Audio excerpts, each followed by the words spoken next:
d'un outil indispensable pour la photographie animalière.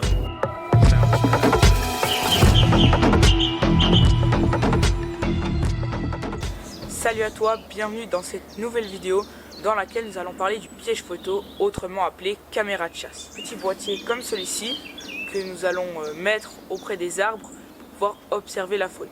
Son fonctionnement est simple. Lorsqu'un animal passe devant le piège photo, il déclenche une photo ou une vidéo. On peut aussi programmer les deux, qu'il fasse une vidéo et ensuite une photo. Ce ne sont pas des vidéos et des photos de très bonne qualité car ça sert simplement à repérer le passage des animaux. On peut donc aussi voir les horaires et les dates de passage pour qu'ensuite on peut venir positionner notre affût et être le plus précis possible pour avoir le plus de chances de voir les animaux.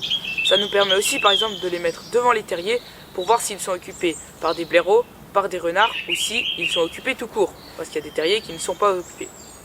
Voilà pour le fonctionnement du piège photo. Avant d'en acheter un, faites attention à la réglementation. Car par exemple, chez moi, dans le canton de Vaud en Suisse, nous devons avoir une autorisation cantonale par les gardes-faune pour pouvoir poser nos appareils. Maintenant que vous vous êtes renseigné sur la loi et que vous connaissez le fonctionnement des pièges photographiques, il ne restera plus qu'à le régler. Pour cela, vous pourrez choisir si vous voulez que des photos, que des vidéos ou les deux. Le nombre, le temps des vidéos maximum et l'intervalle entre les photos et les vidéos. Vous pourrez aussi régler la date et l'heure pour pouvoir savoir exactement quand l'animal est passé devant votre piège photo. Maintenant, nous pouvons aller les placer sur le terrain.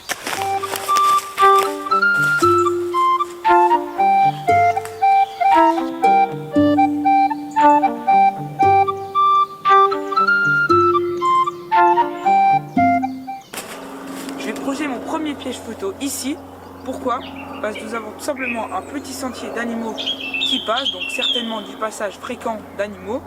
Nous avons aussi un arbre assez solide pour pouvoir maintenir notre piège photo en place. Et nous n'avons pas trop de végétation face à nous qui pourrait déclencher notre piège tout le temps, avec un petit coup de vent.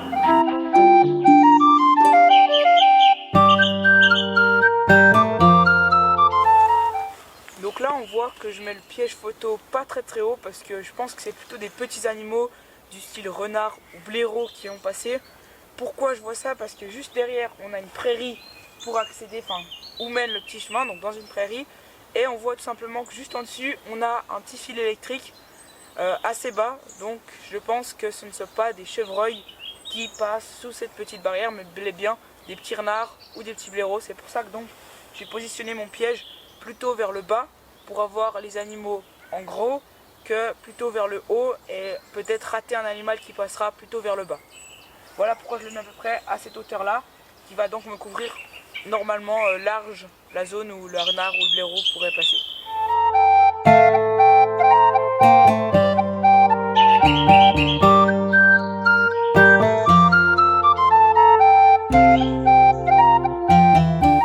Mon piège photo est positionné, je regarde aussi peut-être une petite plante qui est devant qui pourrait donc gêner le piège.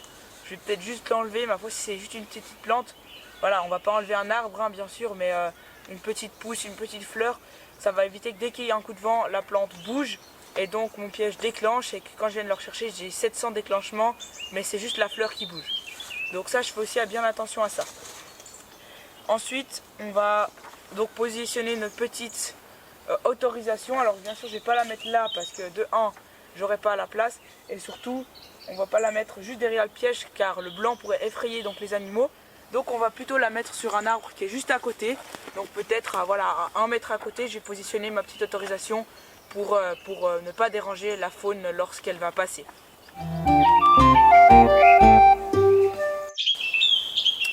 Je vais maintenant prendre les coordonnées GPS d'où j'ai mis mon piège photographique pour que je puisse les envoyer au garde-faune pour qu'ils sachent que ces coordonnées-là, un piège photo est disposé avec l'autorisation qui est juste plus haut.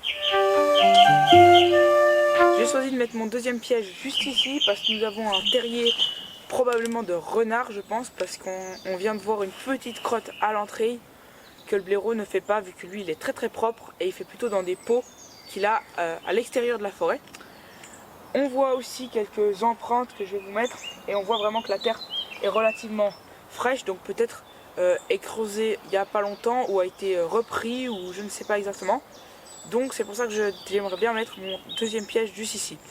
Malheureusement, il n'y a pas d'arbre très facile pour pouvoir installer mon piège, donc je vais essayer de le mettre en hauteur, mais qui regardent le bas comme ceci, pour essayer de voir la sortie des renards.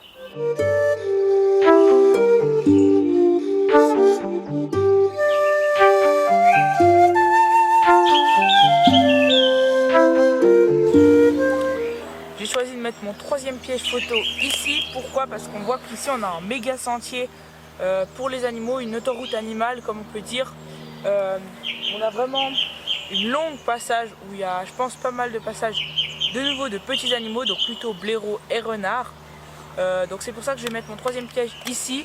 Comme ça je vais vraiment pouvoir voir si ici c'est une zone de passage régulier ou c'est un passage qui a été fait il y a longtemps ou je ne sais pas. Il m'a l'air quand même assez entretenu, donc je pense que ça va donner quelque chose.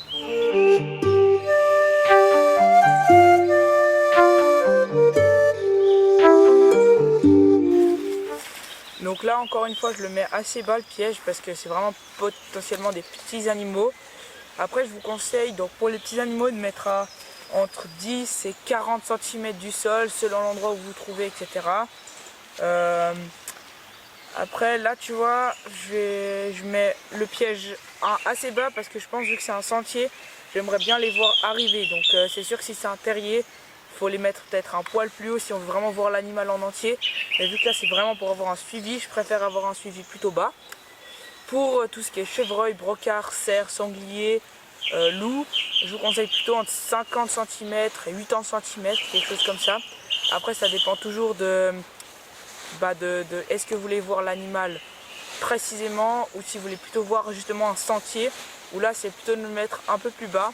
Et si vous passez vraiment, par exemple vous savez que sur ce tronc vous avez vu qu'il y avait des poils ou quelque chose comme ça, là vous pourrez le mettre vraiment à la hauteur de l'animal, donc plutôt 60 cm, peut-être quelque chose comme ça au niveau des hauteurs.